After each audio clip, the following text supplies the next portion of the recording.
Great.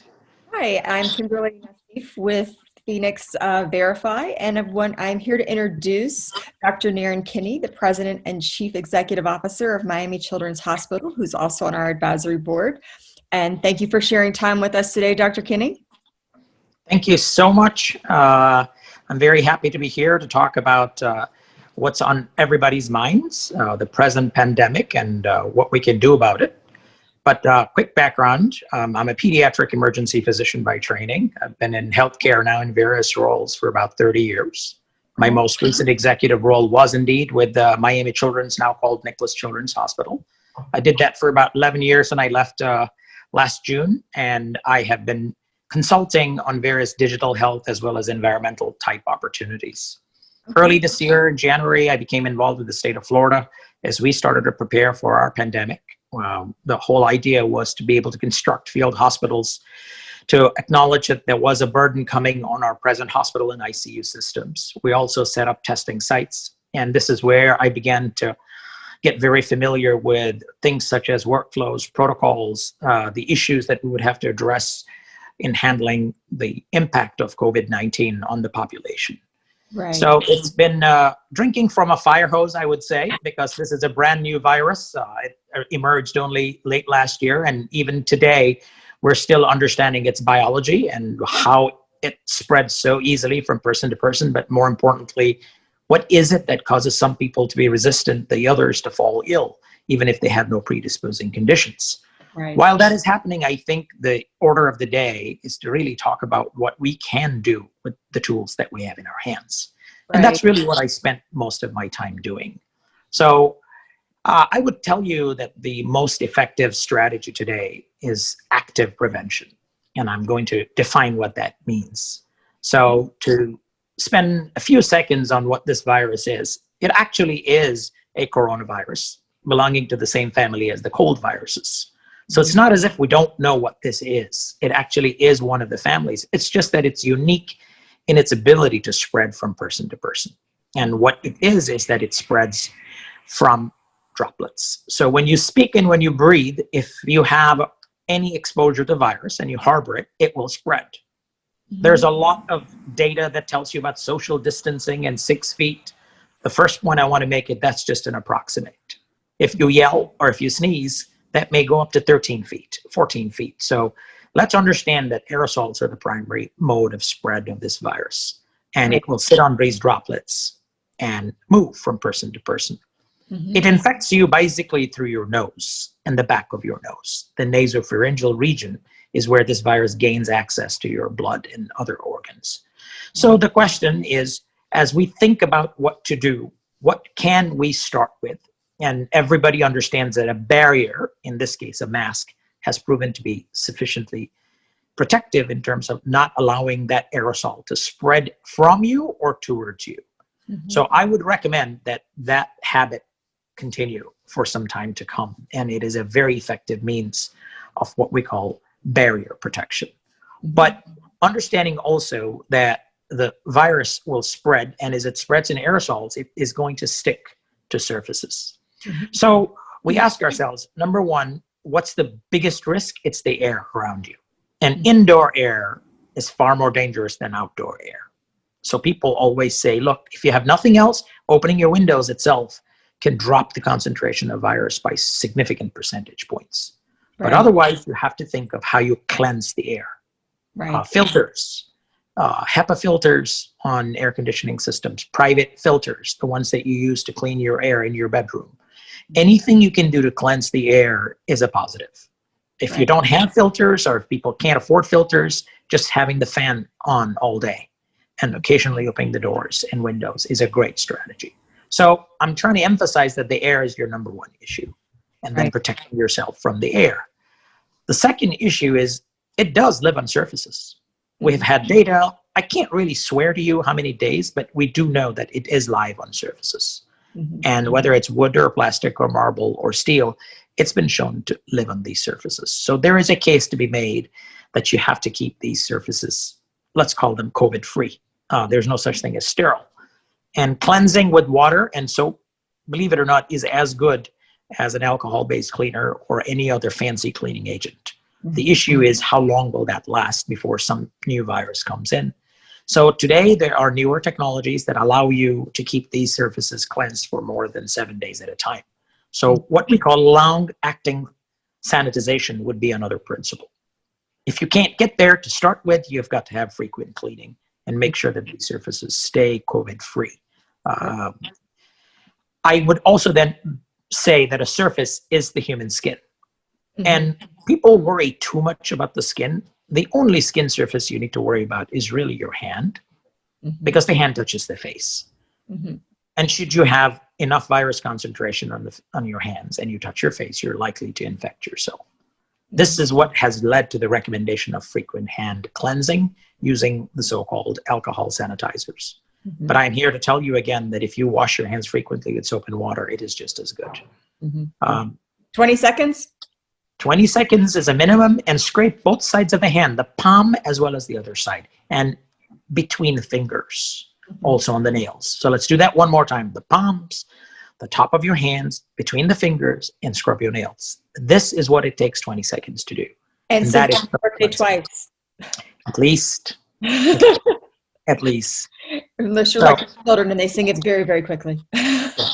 I really believe that in places like in nursing homes and in hospitals, or even in employer areas, that might prove to be one of the most stringent types of activities that we would have to, let us put in parentheses, enforce. Because once you get your air controlled and your face masks are enforced, let's call it that, the only remaining risk factor to you actually happens to be your hands. And I see a lot of employers in various types of facilities trying to cleanse as much as possible. And that's a great help. But the number one issue is still your hands. So I think if you were to think of that idea of cleanse the air, cleanse the surfaces, and cleanse the skin, and try to bring that into some sort of a routine, you stand a good chance of maintaining some level of protection while we wait for a vaccine. Right. There are no standards, though. You just mentioned a great standard, 20 seconds to the hand. Now, if I were to ask you, do you have a standard for cleansing surfaces? What would a room look like that's cleansed? How would you certify that as cleansed?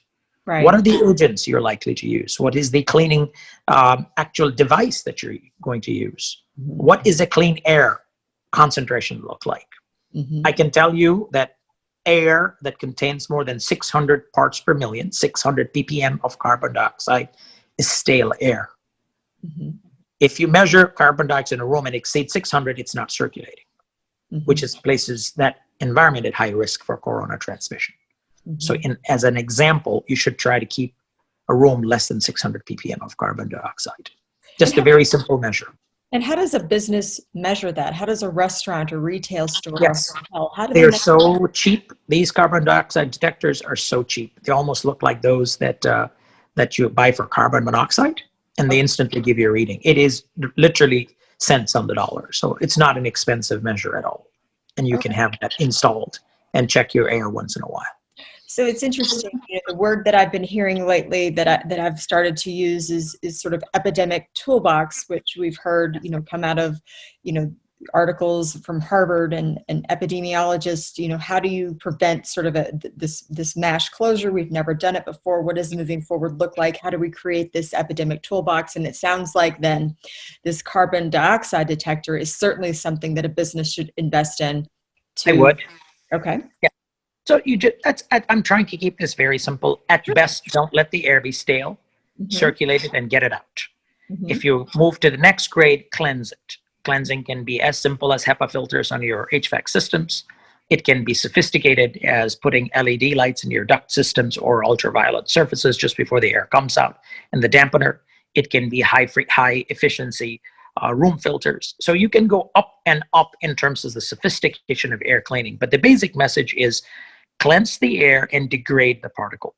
Those would be the two principles that we would follow. And today, I can't recommend one or two, but there are multiple technologies, everything from ultraviolet lights to actual cleansers that can do this for you. So depending on the size of the business and what they can afford, I would suggest anything from measure staleness in a fan all the way to cleanse the air in very large establishments. So that would be the big story, which is the air. And like we said before, cleansing surfaces is as simple or as complex as you need to be. My personal recommendation for schools, for prisons, for hospitals, for high density areas is to use long-acting sanitization, because you're probably going to miss surfaces. So why not take the idea, for example, of fogging a room or a surface, let the sanitizer bond to it, let that then protect you for 12 to 14 days, or even maybe longer. But you have the comfort level knowing that if you don't cleanse appropriately, you still have the level of protection for your publics. That is my recommendation. And I don't want to forget the thing that is controversial in our political environment today, but I can't emphasize enough.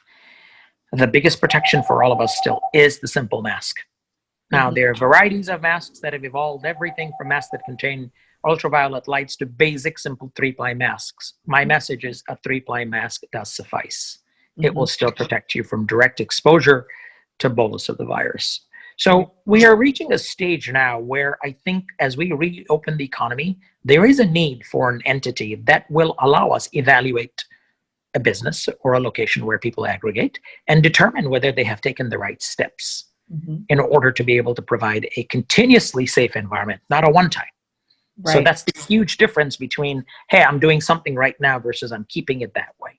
And if you want to call it an inspector or audit or a combination consulting entity that would, in parentheses, certify the environment as either staying COVID-free or mitigating the impacts of COVID, would be probably something that's critical to reopening our business. And I think it will be as important an entity to have as some of the other inspection agencies that we see in our environment today for different reasons. That's how the EPA came to be. That is how the UL labs came to be. That is how a lot of these new entities that you see that accredit different entities came to be. And this pandemic is proving to be an opportunity to provide that kind of confidence in the public. Right. You know, I was talking with someone this morning, and you know, they talked about, you know, the newest and greatest currency that businesses have to exchange with their customers, employees is based on trust, for one, and based on clean. Clean is the new currency now, and to evangelize that to your market, to your consumer base, to your employee base is key and critical. But it's not just enough to say it; it is to, you know, to actually do it. And part of that is, you know, is the responsibility that you see businesses take, whether it's Walmart mandating that you have to wear a mask inside any of the facilities.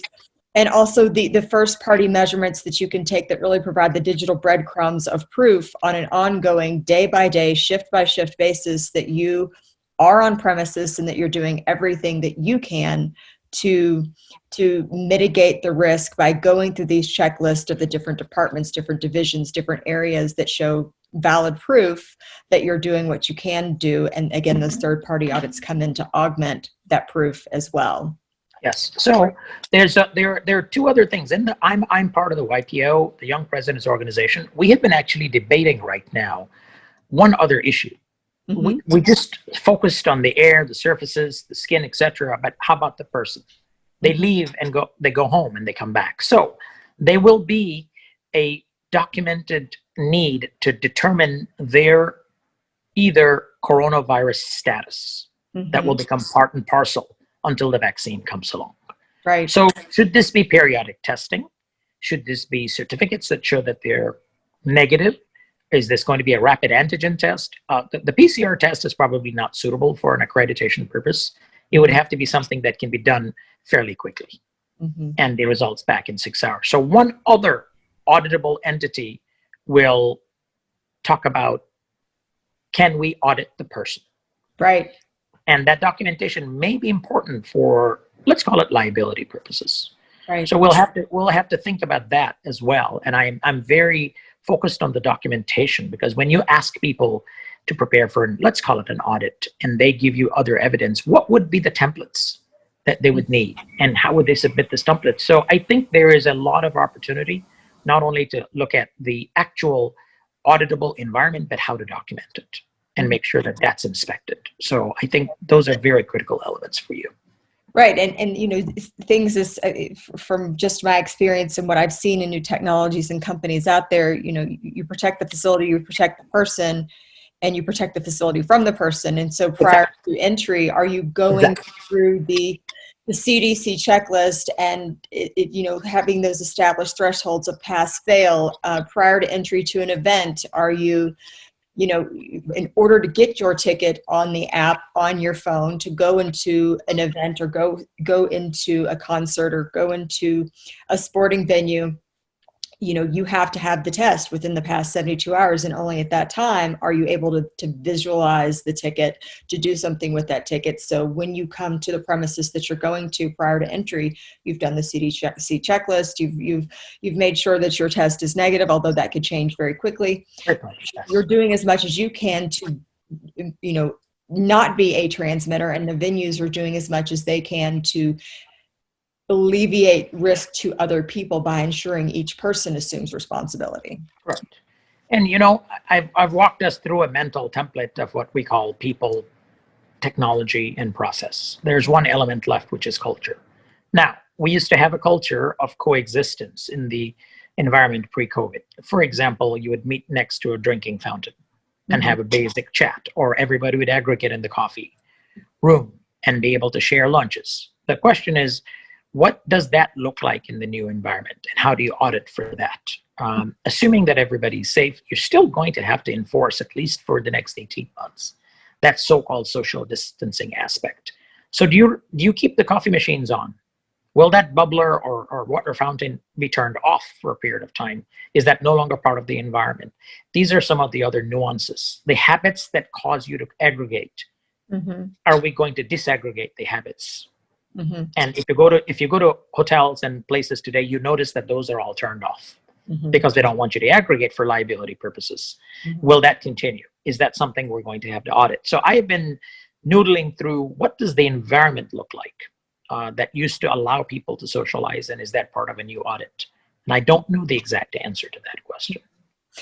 And it also, I would say, depends the environment. We were in a factory last week, and it was open air factory, but it was 110 degrees outside.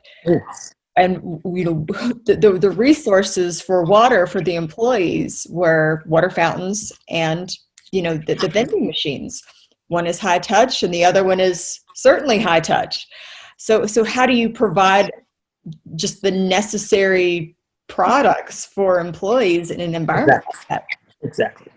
Exactly. So those are, I think, the finer nuances of what we would have to think through in terms of producing a safe yet effective environment for people to work in. Right.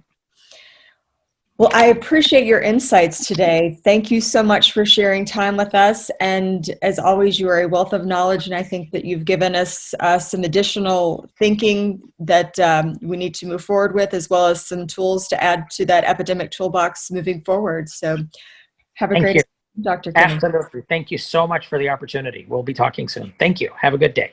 You too. Bye-bye. Bye.